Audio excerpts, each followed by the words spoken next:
What's up everybody, my name is Michael Gardiner, and in today's video I'm going to be showing you how to find clients for your e-commerce social media marketing agency. Now before we get into it, go ahead and drop a like and leave a subscription. It makes my day and helps out this channel tremendously. Alright, so let's go ahead and jump into my computer so I can show you how to find social media marketing clients for your e-commerce agency. Alright, jumping right into this. So we're going to be covering 3 different ways on how you can find e-commerce clients for your social media marketing agency in 2021. So there are 3 main ways. We have Instagram, we have scrapers, and we have what I call external sources, just meaning any source outside of directly looking on Instagram. And after we go ahead and go through these different methods, we'll then talk about how you can qualify brands to make sure you're going to be working with top-notch brands. So let's talk about the benefits and also the drawbacks of each of these methods. The benefit of Instagram is there are virtually endless businesses to reach out to. The downside is that you don't have like a really cool angle to approach them, like, hey, I found you on this site or this article, where you can do that with external sources. So Instagram is great for volume. We have scrapers, which are the best at volume and for not spending time, but again, they're very hard to actually vet quality. You have to go through and vet them after already scraping. And the third is external sources.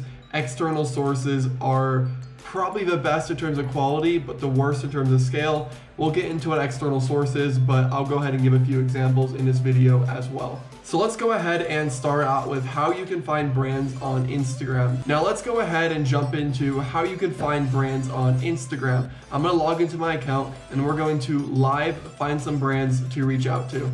Alright, here we are on my Instagram, and if you don't already, make sure to go ahead and drop a follow, Michael R. Gardiner. Now, what we want to do is start out with a certain niche or type of business in mind.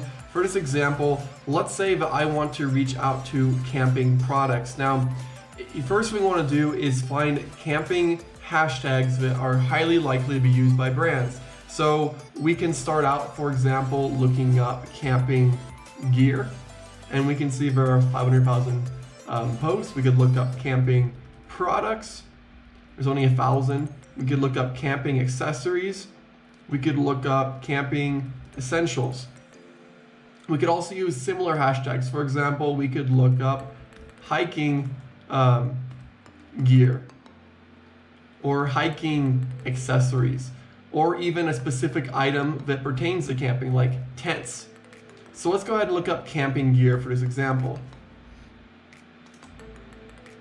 I recommend doing this on the phone because the phone will give you a lot better results, and it'll also give you recommended hashtags. On the phone, underneath camping gear, it'll give you suggested tags, which are awesome for finding more brands. And also on the phone, you get more than just these top 9 featured. On the computer, you only get 9 featured, but on the phone, you get a whole page of featured products, which just makes life a lot easier. But for the sake of recording, I'm doing it on the computer. So what I would do is go ahead and check out the brands featured here. So we have, this one is in Korean, not interested in that. This one is not relevant. This is somebody actually hiking.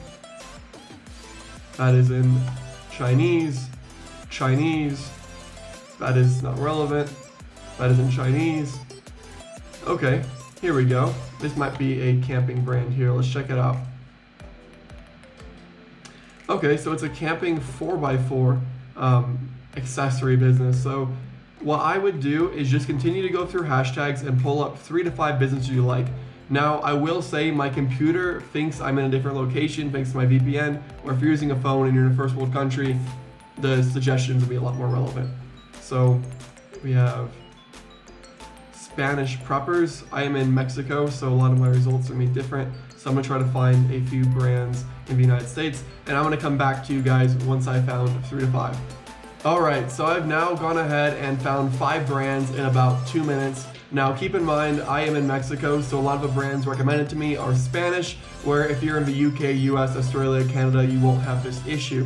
Now, how specific you want the brands to be depends on how specific the people you want to reach out to are. For me, I'm just doing camping in general, so I have 1, 2, 3, 4, 5 different camping and outdoors brands.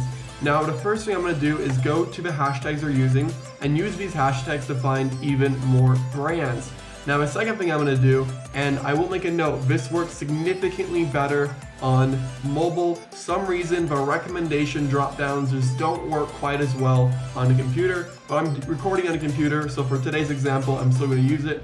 We would do the drop down menu right here on the computer, but again, keep in mind I recommend doing this on the phone, and it will give us similar brands.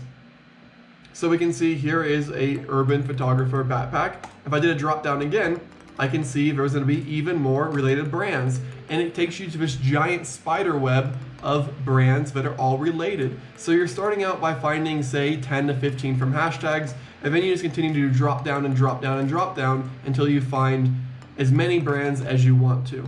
Now keep in mind, the farther you go away from the original, the more different the brands might be from original source, so you might have to restart, but it's a great way to find businesses at a pretty rapid pace.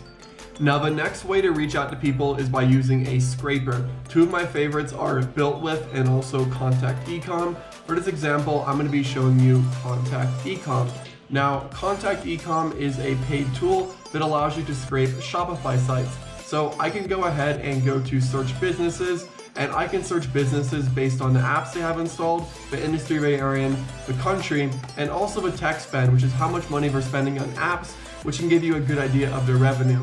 Now, these businesses will not be nearly as to your liking as Instagram because you're not seeing them until they're in a list, but if you do want to have a mass amount of businesses, this is a great tool to use. I use a mixture of all three of these different methods that I'm going to be showing you in this video. Now the third method of finding businesses is using external sources. What I consider an external source is anything other than a scraper or Instagram. Now I'm going to go ahead and give you 3 examples of my favorite external sources. So number 1 would be podcasts, number 2 would be crowdfunding sites, and the next one would be top lists.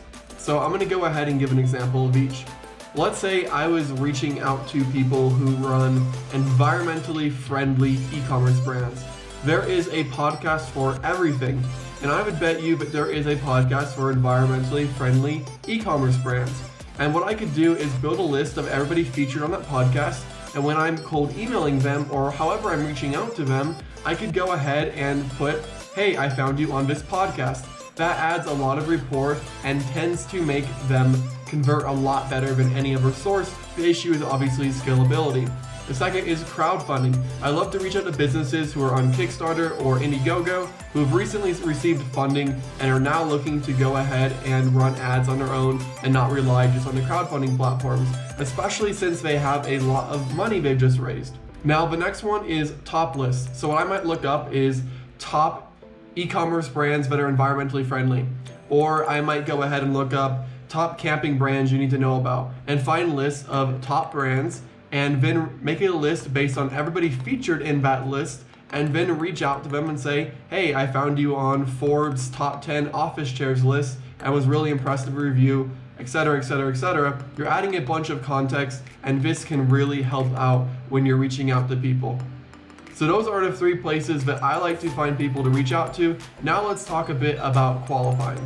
Now we're going to talk a bit about how to qualify brands you want to work with. Now a lot of this comes down to personal preference, but I'm going to go ahead and give my recommendation for who you should reach out to. And these are also great instructions that you can give to your virtual assistant when having them do this.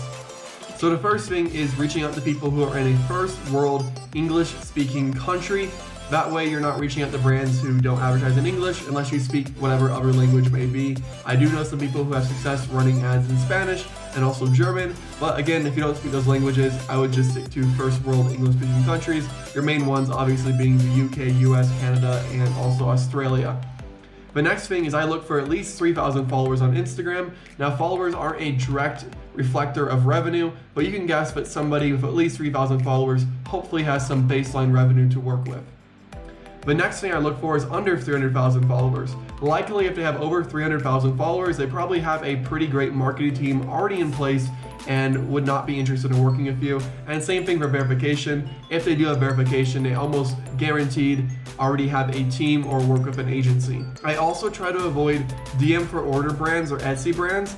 Any brands that are listed on Etsy are probably just mom and pop and have no real revenue, or if it's just a hobby, and DM for order brands are typically the same way. And when I say DM for order, there might be like message us on WhatsApp to order, or DM us for custom order. I always avoid these. Now, I also want to make sure they have decent content. If all of our content is god awful, then running ads for them would be unsuccessful, and even if you land them as a client, they will drop within a month because you just can't get the results. The next thing depends on your preference, but some people like to find brands that are running between 10 to 20 ads. That way they already believe in advertising, but they can still scale up. I personally like to find brands that are running no ads or under 20 ads. I know there are some agencies who like to work with businesses already spending $30,000, $40,000, $50,000 a month and come on as a second agency. That really depends on your personal preference. But if you're a beginner, I would look for brands running none or under 20 ads, which you can just check by going to their Facebook page and checking page transparency.